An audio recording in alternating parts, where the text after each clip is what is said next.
Hello, my name is Chloe and today I'm going to be doing my June wrap-up reading list as well as my July TBR. I'm going to kind of add them both into one video. I'm actually off to Fiji tomorrow, so I won't really have the opportunity to film another video, so I'm just going to kind of splish them together today. So the first book that I read in June was A Throne of Glass by Sarah J Maas. Now, I really enjoyed this book. I'll probably give it a 4 out of 5 stars. I did like it. There were some things in it that I didn't like as much as other books that I've read this month, I suppose. So this book is about an assassin. Her name is Selena, and basically she's taken into this world of the princes and kings out of a pit in which she thought she would die, and she's asked to be the king's assassin and kind of do his dirty work. But before she can be the king's assassin, she has to win a tournament with other, I wouldn't say low lives, but like king's guards and assassins and poisoners and things like that. She has to outsmart them all in a number of challenges in order to be the king's personal assassin. Now, of course, she doesn't really like the king very much because he's a bit of a douchebag, but unfortunately the only way that she's going to regain her freedom is by becoming the king's assassin. Of course she wants to win. So the whole challenges aspect was very interesting, but unfortunately they kind of skipped some of the challenges. She just kind of says at one stage, oh yeah, okay, so this challenge, it went okay, this happened and I kept a low profile as I was asked to. So that was frustrating. It's kind of like how in Harry Potter, the movie The Goblet of Fire, they kind of like didn't do some of the challenges in the way that they were done in the book, and it was really frustrating. It was kind of that same frustration that I felt while reading this book, where they just kind of skipped some challenges and they might have been really interesting. Motorcycle.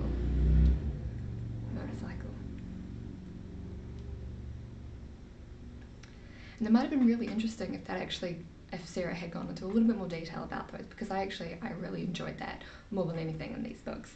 So, but apart from that, I did really enjoy them. I would still recommend it to anybody who wanted a good kind of fantasy novel, and I mean, it's about an assassin, so you can't really go wrong there. Now, the second and third books that I read in June were The One and the Elite by Kiera Cass. I read the selection earlier and I really did enjoy that book, so I thought that I would pick up the next two books.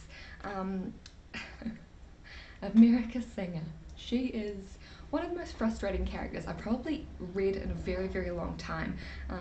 She is very, very moody, very annoying. She changes her mind almost every chapter.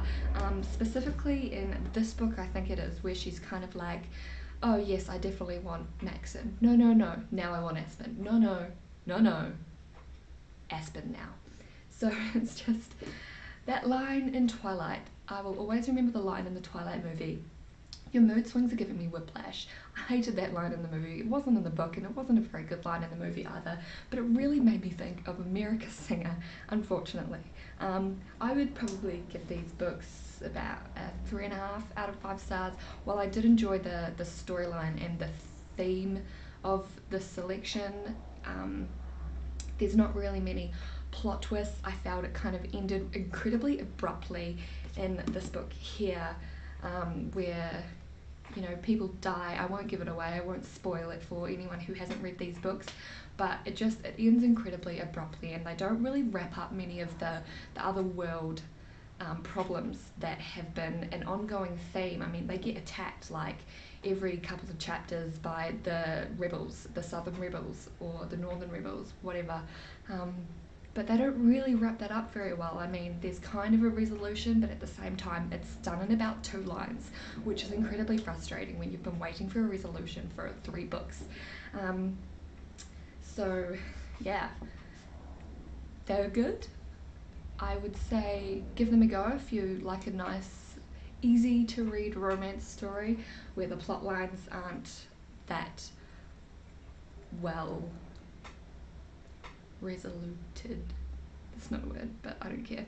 The book I read in the month of June is Paper Towns by John Green. Now, I picked up this book because I know that the movie is coming out this month, so I'm very excited about it. It comes out basically the day that I get back from my holiday. I'm off to Fiji, so I'm going to be hitting the cinema pretty hard so that I can see Paper Towns.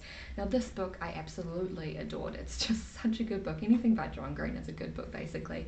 I love The Fault in Our Stars, and The Paper Towns proved to be just as good.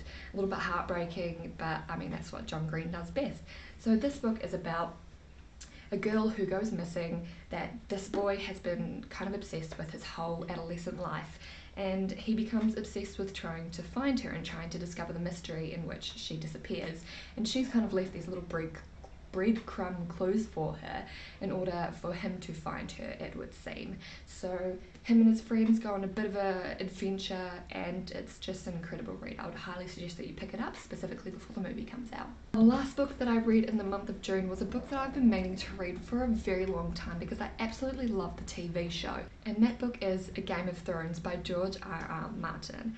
Now, I absolutely love the TV series, and I know that now that I've read the book, the TV series, specifically season 1, I'm not sure about the others because I haven't read the next set of books, but it is very close to the TV show season 1. Lots of lines are just taken straight out of the book and said in the show, and what I loved, I usually like to read the book before I see it, like before I see a TV series or a movie, but in this case I actually liked it a little bit more the other way around for once, because I could envision all of the characters while I read this book.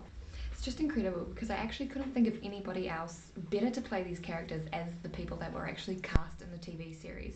I mean, you've got Peter Dinklage there. He is cast as Tyrion, and I think he's just the perfect Tyrion. And whenever I'm reading Tyrion's lines in the book, you can't help but imagine his voice and his accent and all of that, and just imagine his short little legs waddling around. I mean, he's just like the perfect Tyrion Lannister ever. And all the other characters, I mean, Daenerys, she's cast great, Cersei Lannister, Jaime Lannister, just the lot of them, Arya Stark, Sansa Stark, they're all perfect. So it was great to be able to imagine these characters and not have to try and use your brain to do it. I don't know, but it was great. I'm usually opposed to doing that, but I really enjoyed it this way. So we'll see. And I'm not going to do a synopsis for Game of Thrones because I'm sure everybody knows what Game of Thrones is, and if you don't, you need to look it up. You need to download the TV series or buy it. No, buy it, don't download it. But pick it up, give it a go, and it's just great. So that is it for what I read in June. Actually, that is a lie. I also read The Subtle Knife by Philip Pullman. I didn't actually read it. It was an audiobook that I put on while I'm in the car. I do a lot of travelling for my work. So I also read The Subtle Knife. If you don't know what The Subtle Knife is, it's the second book in his Dark Materials trilogy by Philip Pullman. A movie came out a while ago for the first book. The first book is called The Northern Lights, but the movie was called The Golden Compass. I think it came out in 2001, but it wasn't very good, guys. The movie was bad. Don't even get me started. But still a really great series, and I really like The Subtle Knife. I have read them before, so it was a reread for me, but it's still part of my June wrap-up list because I did technically listen to it. So there we go. So that is all that I read in the month of June, and I'm hoping to get many books read in the month of July. I'm just going to go through them very, very quickly, and I'm also going to link them down below if you'd like to read them too. The first book I'm going to try and read in July is Outlander by Dana Gabaldon. I started it previously in the month of June, but I have not finished it. It's quite a long book, there's a lot of content, so I really have to try and make myself get really into it and not put it down for another book that I've been trying to read for ages. So I'm going to do my utmost. Now I'm going to be sitting on a beach for the next 10 days, so I'm very, very excited about that. I'm heading off to Fiji tomorrow, and I'm hoping to sit by the beach or by the pool or in my awesome hotel room if it's raining, and read books and just relax and really get into it. So this is the first book that I'm going to try and read. The next book is A Court of Thorns and Roses by Sarah J. Maas. I was planning on reading it in June, never got around to it, so I'm going to pick it up because I've heard really great things about it. And the next one is The Kiss of Deception by Mary E. Pearson. Also, I've heard really great things about this book from other booktubers. They've kind of said that the plot lines are amazing, and you know, it kind of has that mind-blowing factor, which I'm always looking for in books, so I'm actually really, really excited to read this one. I know the second book is recently out, so I'm looking forward to getting into this one and then getting into the sequel. The next book I have to read in July, it's kind of a hesitant read. I just read the Selection series, so I'm hoping to maybe pick up The Air by Kiera Cass. While I did really like the selection, I didn't as much like the Elite or the One. I just find America Singer to be really quite annoying. She changes her mind so often in those books that I have trouble keeping up with the way her brain operates. But that's fine because this is about somebody else. This is about America Singer's daughter. So hopefully she's not as annoying. But we will see. We will see. But this book, it's about Princess Edelyn. Edelyn. It's an odd name, as most names are in these novels, but it's about her own selection. So that's going to be interesting. It's going to be the Bachelorette instead of the Bachelor. So we'll see how that goes with 35 males vying for one woman's heart. It's going to be interesting, guys. So hesitantly going to pick this up and see if it's good. I'm sure it will be good. I do like Kira Cass's writing, but there are some frustrating moments from the other novels that I won't go into anymore.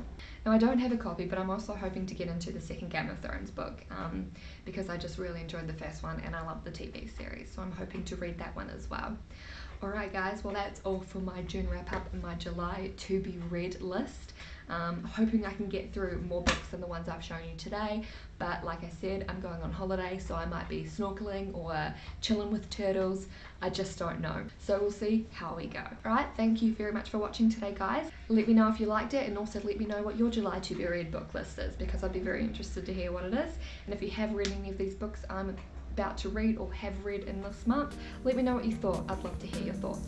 Alright, thanks very much guys, and I'll see you next time. Bye!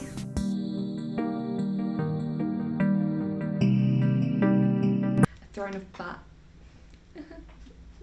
The Kiss of Deception, and I'm not sure who it's by. Let's see.